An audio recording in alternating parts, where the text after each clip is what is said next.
आज हामी एउटा निकै चाखलाग्दो स्रोतमा अलि गहिरिएर हेर्दैछौँ। हजुर, स्वागत छ। आज हामी एउटा अलि फरक तर निकै महत्त्वपूर्ण विषयमा कुरा गर्दैछौँ। हो, यो एउटा पुस्तकमा आधारित छ। पूजन राईले लेख्नु भएको वंशावली, राई गाउँका 2 राई परिवारको वंशावली। आज हामी यसको महत्त्व र यसले कसरी परिवारको जरासम्म पुग्न सघाउँछ भन्ने बारे अलि गहिरिएर हेर्ने प्रयास गरौँ है त। निश्चय नै यो त परिवारको इतिहास, उसको परम्परा, मूल्य मान्यता, त्यो सबैलाई आउने पुस्तासम्म पुर्याउने एउटा माध्यम हो। हो त, उहाँले भूमिकामा लेख्नु भएको छ परिवार नै जीवनको आधार हो भनेर। अनि पुर्खाको इतिहास, संस्कार, संस्कृति सम्झिन र नयाँ पुस्तालाई दिन यो जरुरी छ भन्नुभएको छ। हो, उहाँको मूल उद्देश्य नै त्यही देखिन्छ। उहाँले 2 परिवारलाई समेट्नु भएको छ, बाली साम्पाङ राई र वलाखाम चामलिङ राई। तर त्यो स्रोतहरू खोज्न, तथ्यहरू जम्मा गर्न गाह्रो भएको कुरा पनि उहाँले स्वीकार्नु भएको छ। हो नि, निकै गाह्रो काम हो यो। उहाँले लेख्नु भएको छ पुरानो तथ्य कागजात पाउनै मुस्किल। खै त्यसैले धेरैजसो गाउँका बुढापाकाहरूले सम्झेको कुरा, पुराना लेखोट, फोटोहरूमै भर पर्नु पर्यो। उहाँले सहयोगीहरू जस्तै श्री गुणनारायण प्रधान, श्री बीरबल सुब्बा, श्री दुर्गासिंह बानियाहरूको नाम पनि लिनुभएको छ। त सम्झनाका कुराहरू सधैँ 100% ठिक हुन्छन् भन्ने हुँदैन। त्यसैले लेखकले जे जति स्रोत भेट्नुभयो, बुढापाकाका कुरा हुन् वा पुराना फोटो, ती सबैलाई मान्नु, उल्लेख गर्नु त्यो नै अनुसन्धानको इमान्दारिता हो। अब यो वंशावली त सिक्किमको एउटा खास ठाउँमा केन्द्रित छ, थर्पु राई गाउँ। किताबमा लेख्या छ यो सोरेङ जिल्लामा पर्दो रहेछ, अनि त्यो 2टा खोल्चाको बीचमा। मुख्य गरी राईहरू नै बसेकोले ठाउँको नामै राई गाउँ भयो रे। त्यहाँ लगभग 12 घर राई परिवार र अरू समुदायका पनि केही घरहरू छन्। लेखकले त्यहाँको समुदायमा एकदमै एकता भएको कुरा गर्नुभएको छ, अनि प्रकृतिलाई मान्ने, प्रकृति पूजा गर्ने चलन पनि। हो, यहाँ भूगोल र समुदाय कति जोडिएको छ भन्ने देखिन्छ है। अनि त्यो प्रकृति पूजाको कुराले त उनीहरूको किराँती परम्परा पनि झल्कायो नि।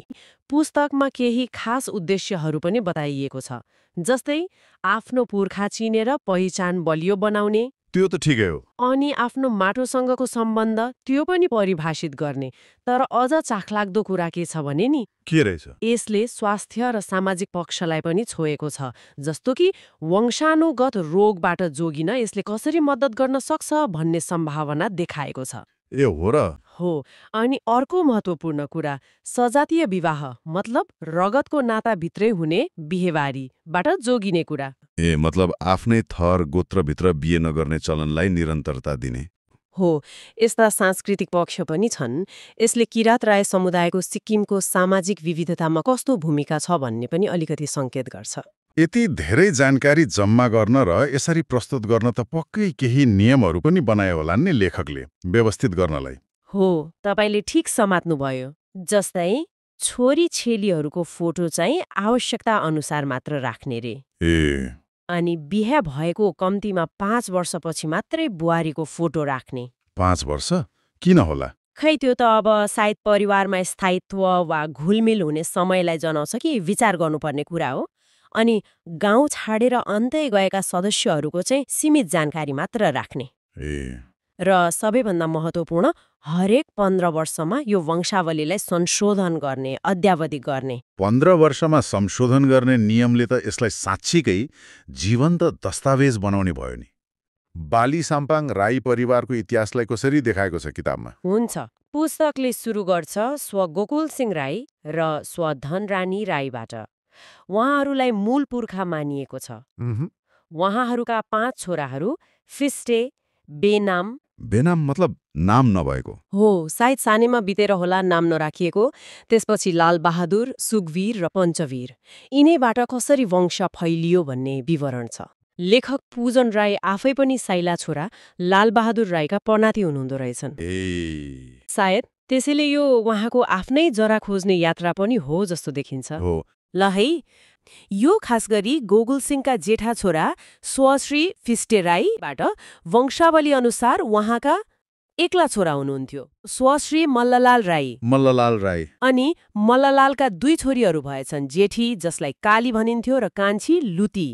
तर यहाँ अलि दुःखको कुरा छ, कान्छी छोरी लुती सानैमा बित्नु भएछ। ए हो र? अनि जेठी छोरी कालीको विवाह भएपछि मल्ललाल एक्लै हुनुभयो अरे। ए गाउँलेले उहाँलाई छोरीकै नामबाट कालीबाउ भनेर चिन्दा रहेछन्। ओहो, काली बाउ छोरीसँग जोडेर। अनि त्यो लुतीको निधनले खै तत्कालीन स्वास्थ्य अवस्था कस्तो थियो होला भन्ने पनि सोच्न लगायो। शिशु मृत्यु दर हो त नि। अनि अर्को कुरा, मल्लालले आफ्नै उपचारको लागि जग्गा बेच्नु परेको घटना हो, त्यो पनि महत्त्वपूर्ण छ। त्यसले आर्थिक अवस्था, स्रोत साधन कस्तो थियो भन्ने देखाउँछ। उहाँले जग्गा छिमेकी गाउँ रिदाङका स्व श्री केदारनाथ शर्मा बास्कोटालाई बेच्नु भएको रे। ए रिदाङका भनेपछि छिमेकी गाउँसँग लेनदेन पनि चल्थ्यो। यस्तै सानो कुराले इतिहास बुझ्न मद्दत गर्छ। निश्चित रूपमा। अब गोकुल सिंहको अर्को हाँगातर्फ लागौँ त। हुन्छ। वंशावलीमा माइलो छोरा चाहिँ सानैमा बितेकोले उहाँको खासै विवरण छैन। ए अर्को हाँगातर्फ लागौँ त। लालबहादुर र उहाँकी श्रीमती स्व मैतरानी राईका पनि फेरि एक्ला छोरा भएछन्। फेरि एक्लो छोरा? स्वश्री बुद्धिलाल राई। फिस्टेका पनि एक्ला छोरा, लालबहादुरका पनि एक्ला छोरा। हो त। अब बुद्धिलालको परिवार हेरौँ न त। हुन्छ। स्वश्री बुद्धिलाल राईले मंसारी चिउरीबोटे निवासी स्वश्रीमती ऐतरानी राई नेचाली सँग विवाह गर्नुभएछ। मंसारी चिउरीबोटे? हो। ठाउँको नाम पनि आयो? हो। उहाँहरूका 3 सन्तान भएछन्, 2 छोरी र 1 छोरा। छोरीहरू मैतरानी, जसलाई सन्तु पनि भनिन्थ्यो, र अर्की धनमाया शान्ति, जसलाई बाटुली आमा भनेर चिनिन्थ्यो। अनि छोरा चाहिँ श्री बहादुर राई। भनेपछि 3 सन्तान? हो। अब श्री बहादुर राईको पालो। उहाँको परिवार? उहाँको विवाह पाँचथर इलाम डाँडेगौडा निवासी श्रीमती कल्पना राई राणा साम्पाङसँग भएको रहेछ। पाँचथर इलाम, अझै पर पुग्यो सम्बन्ध। हो नि। उहाँहरूका त झन् 6 जना सन्तान। 6 जना? 5 छोरी र 1 छोरा। ओहो। छोरीहरू डम्बरकुमारी डम्बरी, हर्की माया हर्की, सबिना सबु, सबिता अनि शर्मिला बुनु। फेरि उपनामहरू? अनि छोरा चाहिँ पूजन राई।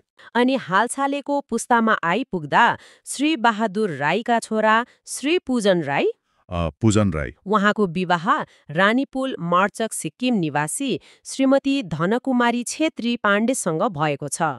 उहाँहरूकी एक छोरी हुनुहुन्छ सुश्री मिन्छामा राई।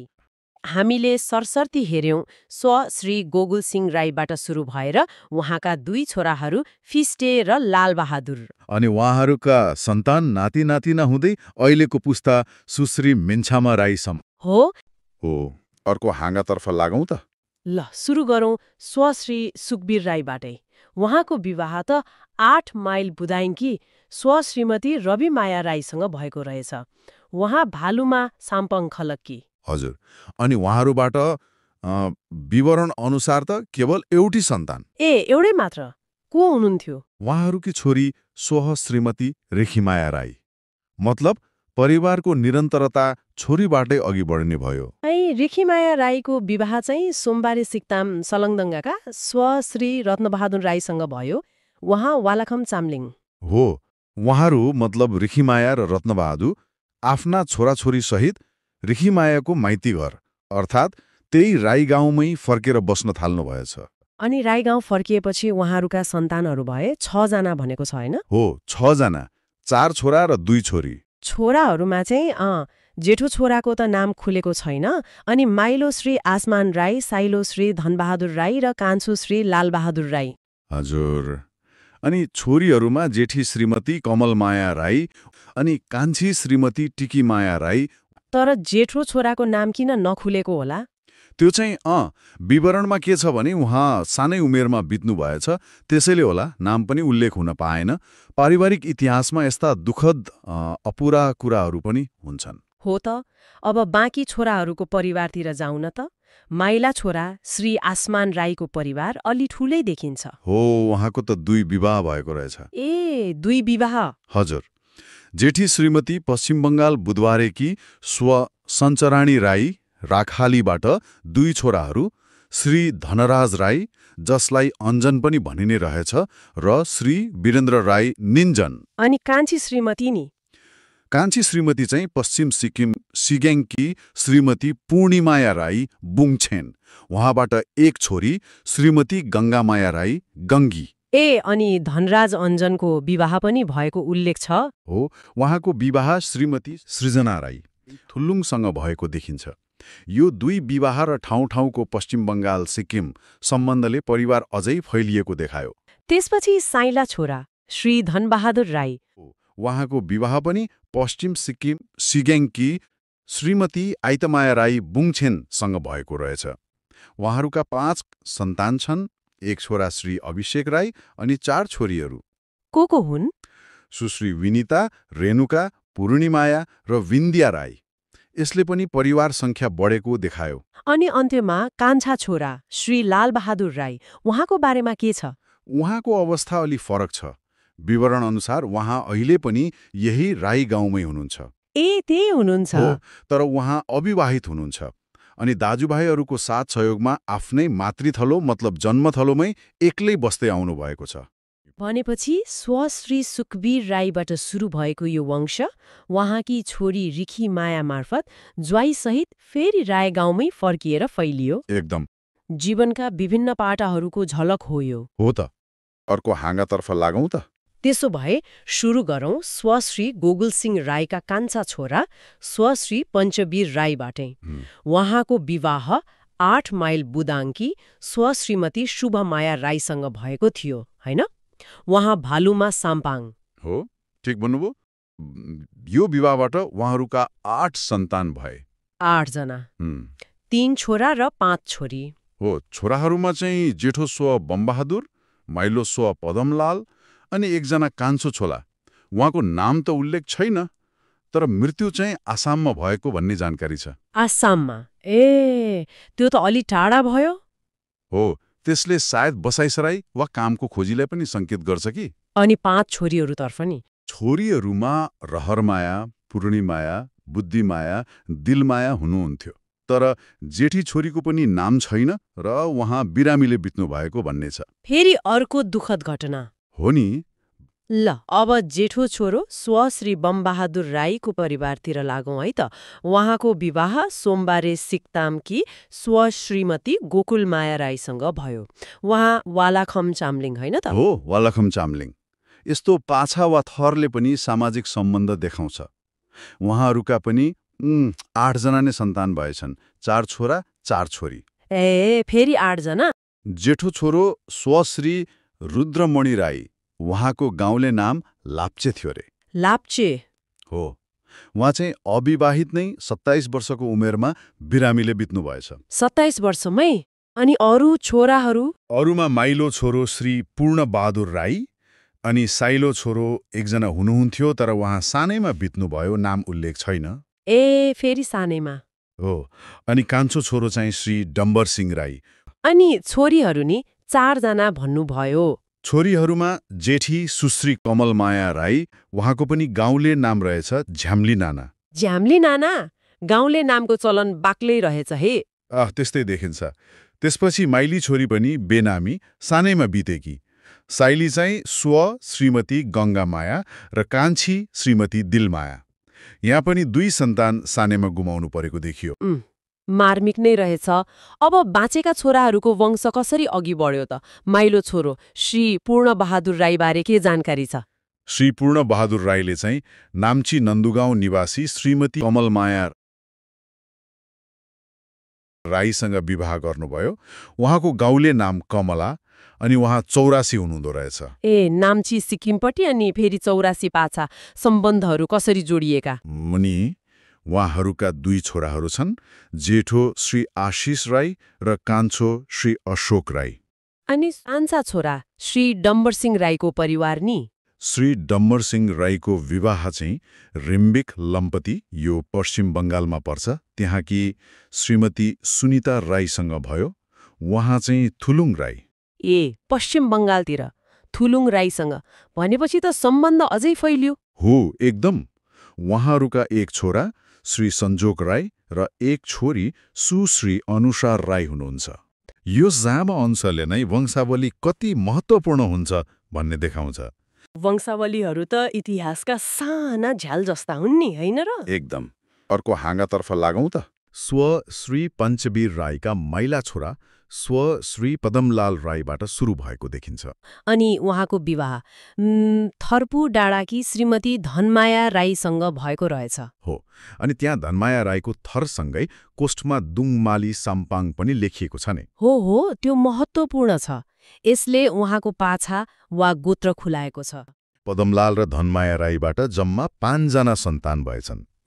जेठा छोरा श्री भरत राई, माइला श्री राजवीर राई, साइला श्री पलमान राई अनि कान्छा छोरा श्री दिलकुमार राई। अनि छोरी श्रीमती मालती राई। खास गरी उनीहरूका छोराहरूबाट कसरी हाँगा विस्तार भयो भन्नेमा अलिक गहिरेर हेरौँ न है। हुन्छ। ल सुरु गरौँ जेठो छोरा श्री भरत राईबाट।